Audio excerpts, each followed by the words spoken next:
Tribe, Book 2, Todd Mills Mystery. Author, R.D. Zimmerman. Publisher, Scrib Pub, Minneapolis, Minnesota. Narrator, Eric Aust. Chapter 2. The brilliancy of a Minnesota winter never ceased to remind Todd of the gray Chicago winters he'd left behind. Sipping his first cup of coffee of the day, he sat on his black leather couch, the dazzling light pouring in through the windows of his 15th floor condo. Of course, it was colder than hell up here in Minneapolis. The night before last, the thermometer had dipped to 23 below, but the frigid temperatures came only when the Arctic blast cleared the skies of every bit of cloud cover. Not like Chicago, where the days stretched warmer perhaps, but dull and damp. Lake Michigan attracted winter gloom like a meteorological magnet. The sun wasn't supposed to last forever, though, nor the cold. The frigid snap was due to end about noon today, according to every educated guess, of which there tended to be a great number in Minnesota. The clouds were supposed to move in, the temperature rise all the way to 20, and then, of course, the snow was expected to come falling. Lots of it, which was all they'd been talking about at the grocery stores around town, as people loaded up on supplies. Todd now glanced outside and squinted. He saw the distant bright sail of an ice sailboard go zipping across Lake Calhoun. He almost preferred the clarity of the cold to the expected heat wave.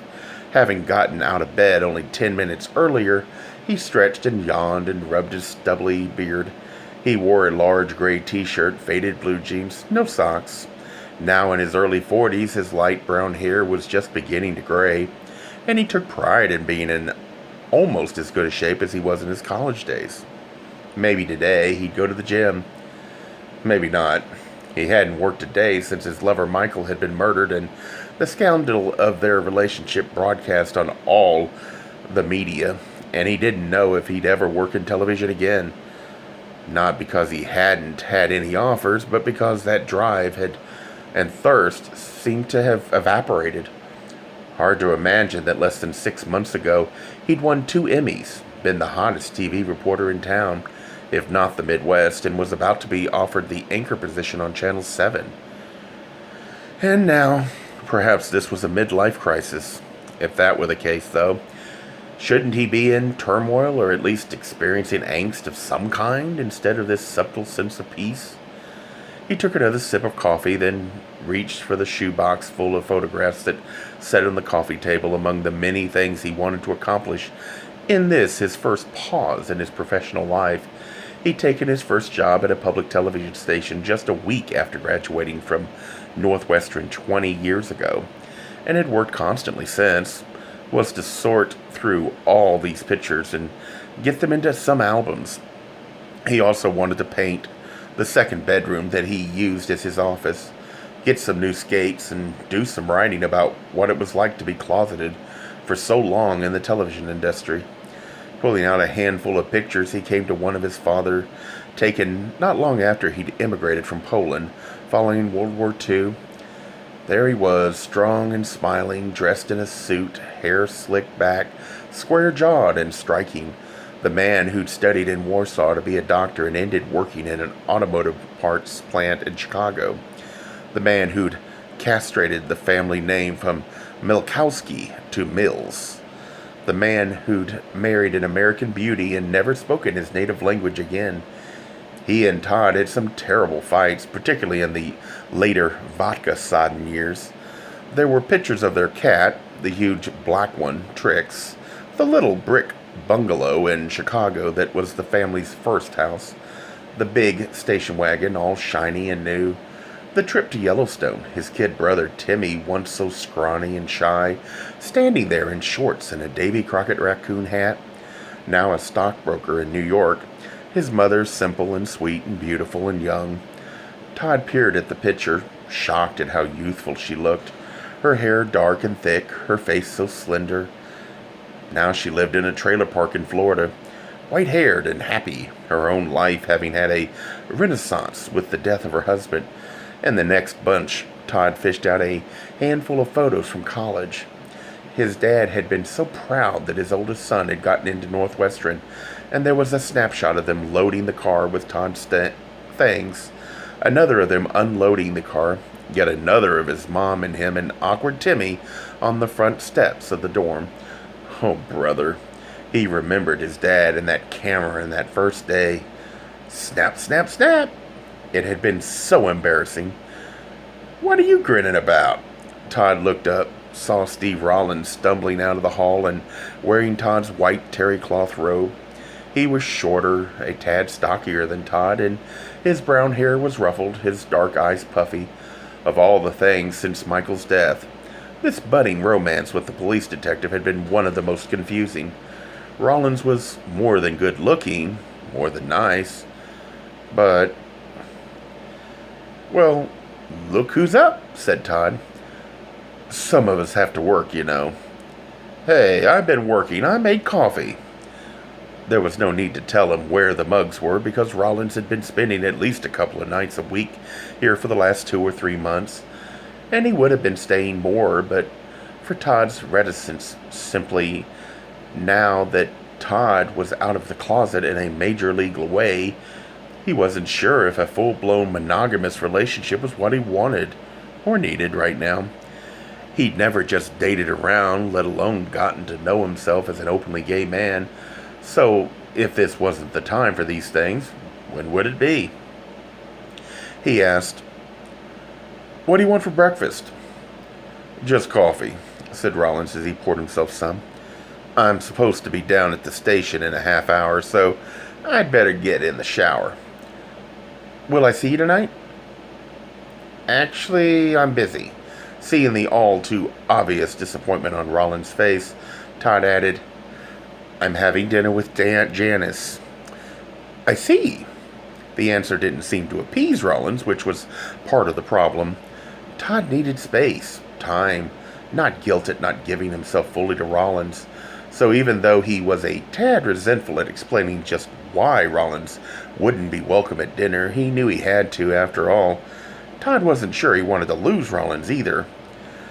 "Sorry," Todd said, "but Janice has got a sitter, so the two of us can go out. She specifically asked that I come alone. She promised she's finally going to tell me what's going on with her and this baby." "Oh," he replied, his voice rather flat. "A good story there, I bet."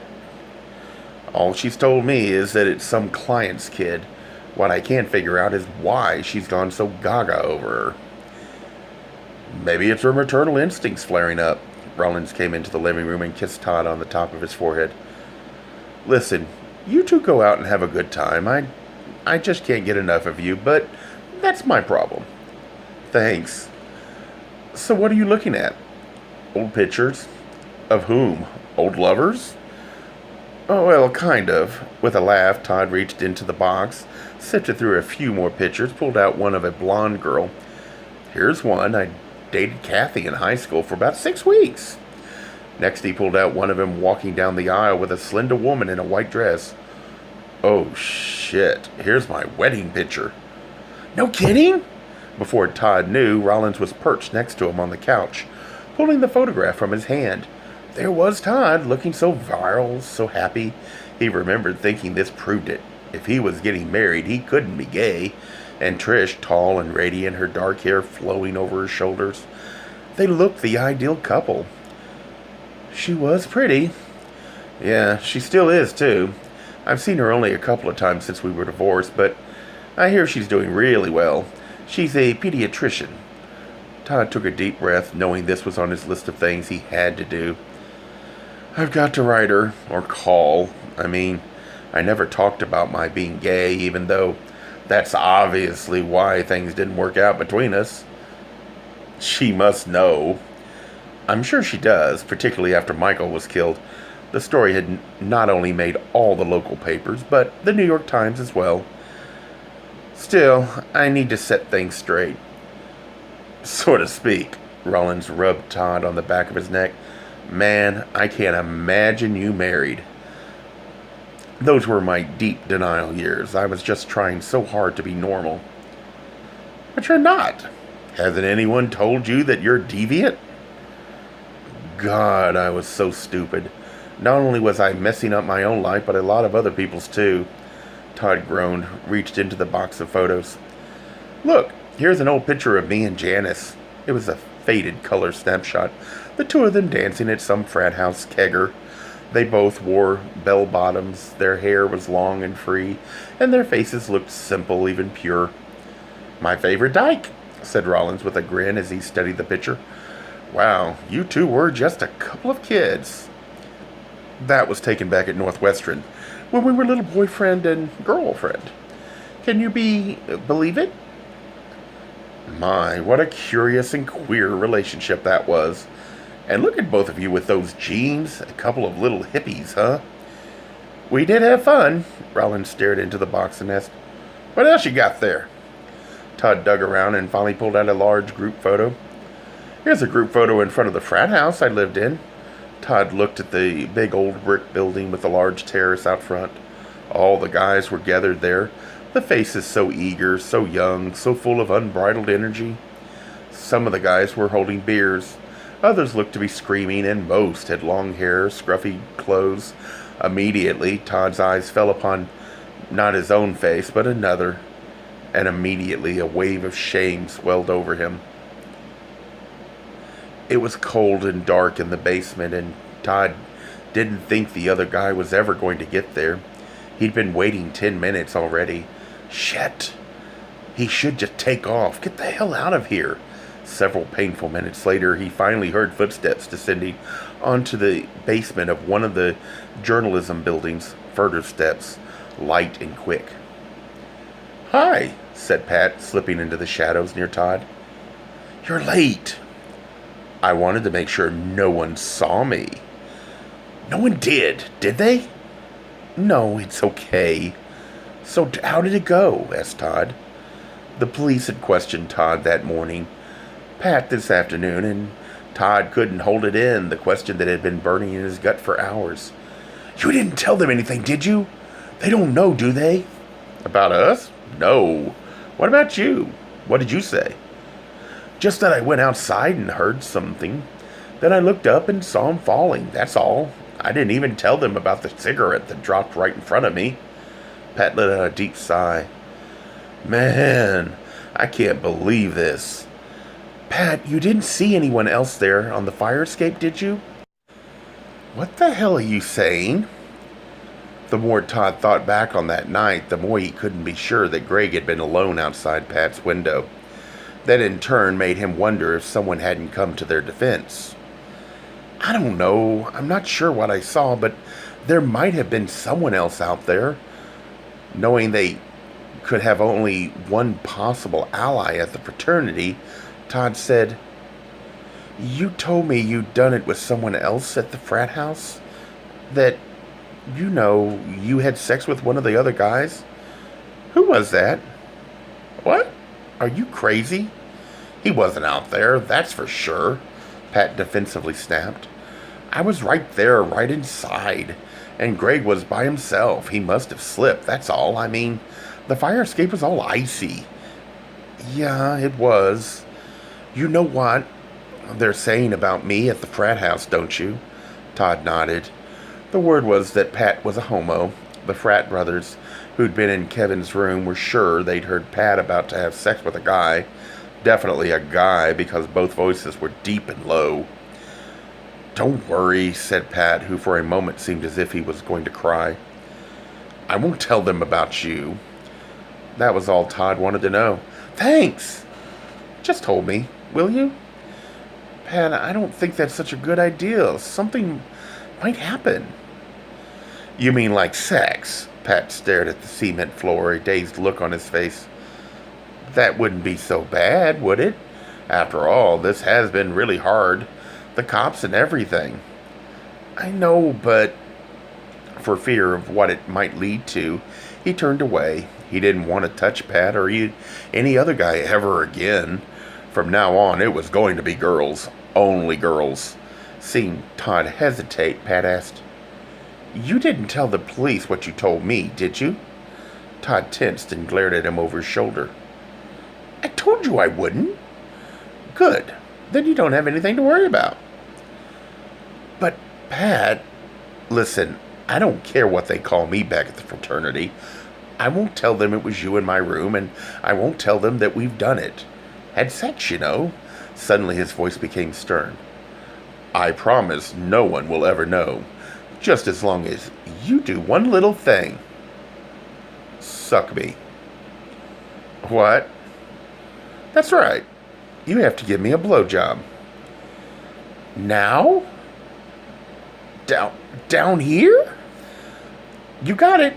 I'm just all stressed out. I need it. Pat opened his coat and started to unzip his jeans. Trust me, you don't want to piss me off. Especially not now. All Todd wanted to do was run as fast and as hard as he could. All he wanted was to scream out, to punch Pat in the jaw, but looking into his eyes, seeing the intent, the determination, Todd realized that he really didn't have an option, at least not if he didn't want the world to know. So did you do it with one of the guys there in the fraternity? Asked Rollins, studying the picture. Well, I sense some genuine dirt here. Trust me, you don't want to know. Todd moaned, took back the photo and buried it in the box. Something really horrible happened back then. Don't hold on me, man. Full of remorse, Todd shook his head. Maybe I'll tell you someday, but it was something truly awful. You know, the kind of thing that haunts you the rest of your life. A Gay Mysteries audiobooks. I think it is easy to hate a label, but a face humanizes the word. So this effort is twofold. To offer comfort to those like myself that your world didn't end because you don't fit into the view of acceptable society on both sides. And in hopes of helping those with family that are LGBTQ, that it doesn't mean we are aliens from the child they once knew. Reassure them so they can maybe be supportive at the same time, being true to their values.